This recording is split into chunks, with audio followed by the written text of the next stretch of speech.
আসসালামু আলাইকুম। গত ২৪শে মে ২০২৪ তারিখ রোজ শুক্রবার সিলেট বিভাগের সুনামগঞ্জ জেলা ইউনিটের পক্ষ থেকে বাংলাদেশ রেড ক্রিসেন্ট সোসাইটির চেয়ারম্যান অধ্যাপক ডাক্তার মোহাম্মদ ওবায়দুল কবির চৌধুরী সহ রেড ক্রিসেন্ট পরিষদের সদস্যদের এক সংবর্ধনার আয়োজন করা হয়।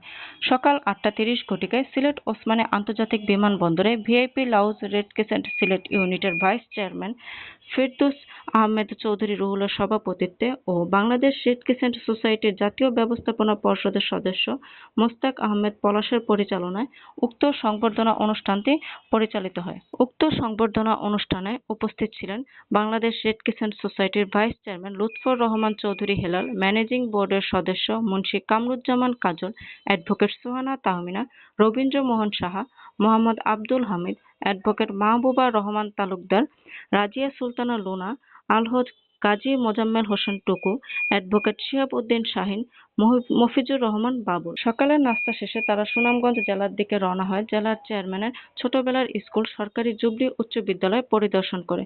পরিদর্শন শেষে রেড ক্রিসেন্ট সোসাইটির চেয়ারম্যান সহ অন্যান্য সদস্যবৃন্দরা সুনামগঞ্জ রেড ক্রিসেন্ট মাতৃমঙ্গল হাসপাতাল, নার্সিং কলেজ ও ব্লাড ব্যাংক পরিদর্শন করেন। পরিদর্শনকালে তাদের সাথে মতবিনিময় সভা করেন। এমনই নিত্য নতুন সকল খবর সবার আগে পেতে অভিযাত্রা চ্যানেলটি সাবস্ক্রাইব করে পাশে থাকা বেল আইকনটি ক্লিক করে আমাদের সাথেই থাকুন। ধন্যবাদ।